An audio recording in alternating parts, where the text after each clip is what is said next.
So, what's happening on Friday? So, an era is about to end. I've been dancing for the Padres for over 35 years, and it's time for me to hang up the rake, as you say. We're doing basically doing our last dance, and I'm pretty excited about it. I wanted to go out, with a bang. A lot of things have changed since COVID and everything, and so I just wanted, I just turned the big 60, if you can believe that. Black don't crack. So, yeah, so that's how we're doing. So I don't know, we have some special stuff going on. I have no idea, but I got a big group coming out there to support me, and I'm really excited about it. Well, I guess let's go into what you actually do. So tell us what you've done for the last 35 years first, and then we'll go into right. What happened. So I am the grounds crew dancer for the Padres. I go on the field, the bottom of the third, dressed like the grounds crew with a rake. I look like I'm part of the crew, and I go by the second base, and they start jamming the music. I throw the rake off, and I go off, and the crowd goes berserk. It's pretty fun. And how long you been doing this for? Like I said, over 35 years. We started, one of my buddies and his brother was doing it back at Jack Murphy Stadium. Suddenly, his brother couldn't do it, so he asked me if I'd do it. Why not? I've been in the entertainment business for a long time, so we started doing it, and then we got replaced by the dog Padre, which was a golden retriever. They taught the dog how to run to first, run to second, run to third, and then do a paw slide in the home. Well, that summer, this is like my little joke I say all the time, we got replaced by that dog. So we stopped dancing because the dog took our spot. And my big joke is, the dog unfortunately got hit by a car that summer and had to get one of his legs amputated. This is way before it became Petco, all the whole dog stuff. And I joke around, I go, yeah, nobody never saw me hit it either. Sorry. But, so there was nothing going on, and then when, this is back when it was Qualcomm, hey! This is back when it was Qualcomm, and the very last night game was called Old School Night. So they brought back all the ball players, all the old school retired players. They brought back the chicken. If you guys remember the San Diego chicken, used to be the KGB chicken, brought him back. And so they hunted me down. My friend RJ used to be on the Pod Squad. She was one of the head girls, and said, look, the Padre organization is looking for you. They want you to dance, just dance. I said, okay. I tried to get hold of my friend, couldn't find him. I said, called him, I said, well, I'll do it. I had fun doing it, whatever. Well, people hadn't seen me in years. So I get there on the field, and they go berserk. So Jennifer Morris, son of John Morris, said, I want him opening night. So my boss, Karen Madden, at the time, contacted me and said, you've been highly requested to dance opening day at Petco Park. And you know how big deal it was? They dug up the plate, put it on an armored truck from Qualcomm, and then took it all the way down to Petco, and that's the same plate that's been there for all these years. So opening day, I'm running around, going to VIP parties, this and that. Come in there, I have my own little assistant. They take me to the field, and it was a who's who, so many celebrities. I'm looking around, and I'm like, wow, all this security, and why is Secret Service here? President Carter was a good family of the Morris family through the first pitch. Also, it was a big deal because Barry Bonds was chasing after Willie Mays' record. So Willie Mays was there. I'm gonna start crying because this whole little scenario that happens is after President Carter threw the first pitch, everyone's coming off the field, here comes President Carter. And I say, Mr. President, you mind if I get a picture? Sure. Well, a friend of mine, who's supposed to be taking pictures the whole time, had the old disc camera. And his wife had swapped the big disc for the little disc. So here I am with my arm around the president. He had nothing to take a picture with. And I'm just looking at him, I'm like, are you kidding me? Sorry, Mr. President, we need to go. There he go, walks away. I look at my friend, are you kidding me? 20 seconds later, here comes the say hey kid, Willie Mays. Willie kind of felt like he didn't make the money that the kids are making now, so he charged for autographs, pictures, and everything. Excuse me, do you mind if we take a picture? Sure, got my arm around him. No. So I just looked at him, I said, are you kidding me? Blue Angels fly over. So anyways, long story short, the next day, opening day, they have on the Union Tribune. Open day at the park, first hit, first catch, first dance by a grounds crew. And there I am on the front page in my signature dance with the hat turned the leg. And so I took that picture, which I brought with me, got it got it pressed, the little plastic frame things that they do, with my ticket, with the pass, got it pressed, and I took it off my wall. I had it sit on my wall. Now, it would have been really nice if it was a picture of me with Willie Mays on one side, and another picture with me and President on the other. So yeah, that's in my head, and I will never ever forget. That's one of my favorite memories. So what are some of the songs that you were dancing to over the years? Oh man, oh wow, Usher, You Don't Have to Call, oh lordy. Did you pick them? Yeah, I usually would pick them, and like I said, I couldn't pick a song that one of the ball players was walking. When they walk up to hit, they pick up their own song, so I couldn't dance one of those songs. So sometimes I'll pick a song and they go, you can't dance to that, they're already doing that. So it could be anything. And we had all kind of crazy night. We had 70s night. My boss loved dressing me up because one day I went out the field in the whole big fro and them shoes, them platformer shoes. That was a good time. But yeah, so it just depends. Depends on what we had going on. This time, Cinco de Mayo, I would dance with the friar, and they have the big hat out there. It just depended on what was going on. What are you going to miss most about this after Friday? Honestly, it's all about the fans. I love it when I'm coming off the field and people are just going crazy. And I walk over to the side and people are like, ah. And the funniest part, my friends, they're screaming, like I can hear them. Some of them I can see them, but I can hear them. But it really has always been about that. Actually, a real funny time, one of the Fox Sports photographers was taking a picture of me because on the back of one of my books, I have my picture on me with the Padre outfit on. So we walk around, I'm walking around the stadium during the game, and I'm wearing the outfit, and I told the guy, look, I'm probably gonna get bombarded with a bunch of fans. He's kind of looking like, yeah, right, sure, whatever. It took us 2.5 hours to take the pictures because I was getting bombarded by everybody. Only problem was, I got a cease and desist letter from Major League Baseball because I was wearing the Padre outfit on, and I'm selling my books. So we had to cancel that and retake the picture. So I have the picture of just San Diego with a blue hat on, and then just like a blue polo shirt. So that's on my back of my head. But yeah, that's crazy. Any players that ever dance with you or any? So it's funny you mentioned that because you guys are probably gonna have to look this up because I tried to contact my boss. I tried to contact a bunch of other people. I used to live across the street from the center fielder, and I was back in. Okay, I've been in my place for nine years, and I live in Point Loma. I think he came from Florida. His wife was pregnant with twins, and I can't remember what it was. But I'd been dancing by myself, this whole entire time. And once I met him, I said, hey, why don't we do this? If you guys are winning, when you're coming back on the field and you see me dancing, let's kind of do a little kid and play, move thing and that. And he goes, I don't know. I said, come on, dude, that'd be fun. You show, you're not just you're a Padre player that likes to have fun. He goes, his wife goes, you better do it. So he goes, okay. So here comes the game. They're winning. Here he comes running toward me. And so for one of the first times, I was kind of just shuffling over to him. I really didn't do much dancing because the whole highlight was for us to do this little kid and play thing. And he's looking at me as he walks, he's going.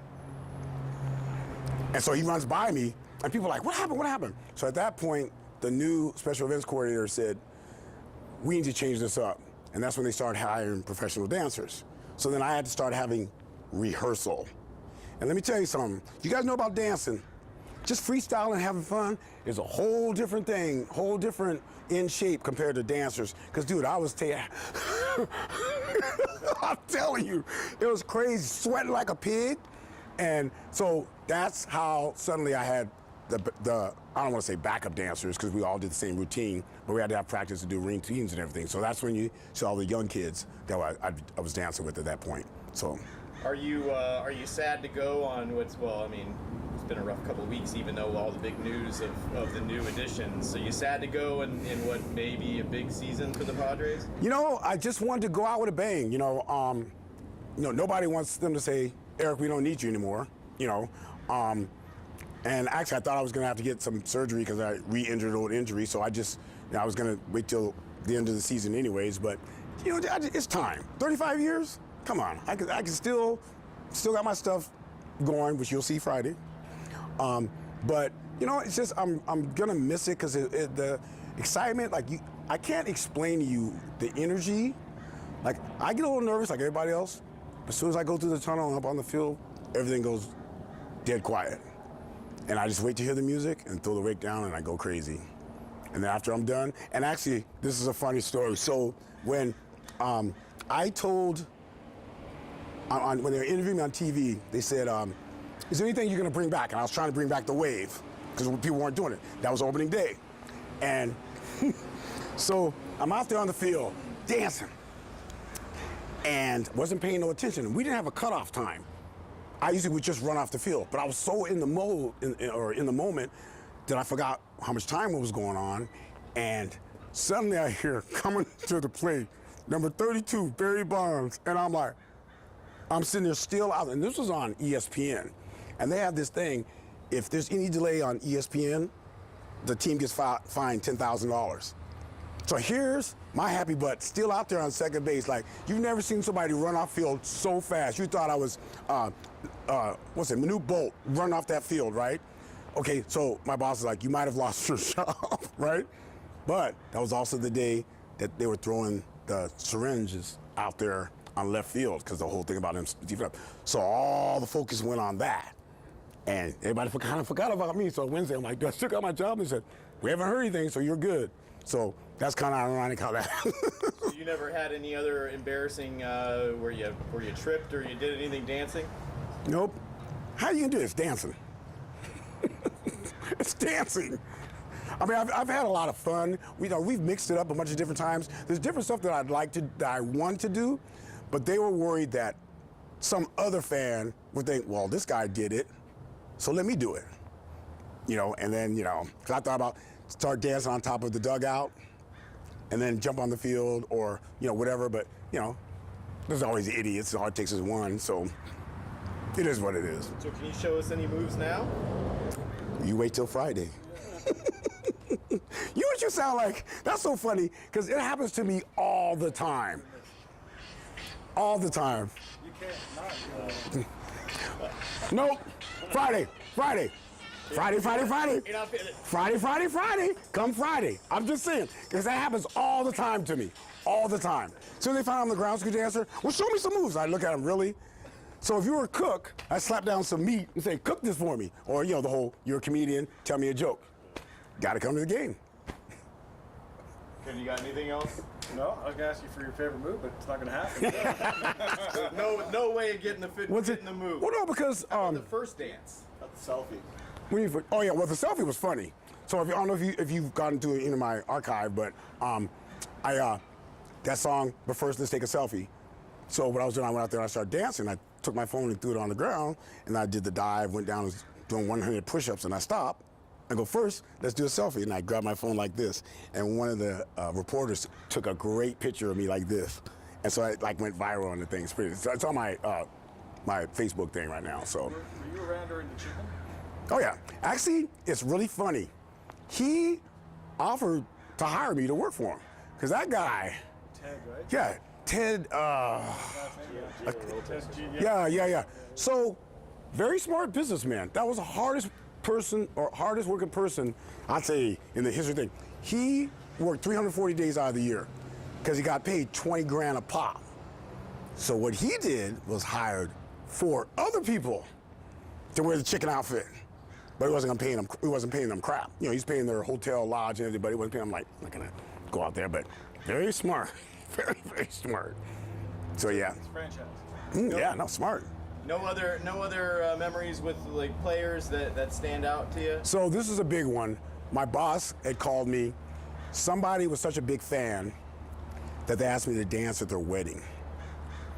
And I was like, what that kind of dancer they think I am? So gonna be a pole up or something?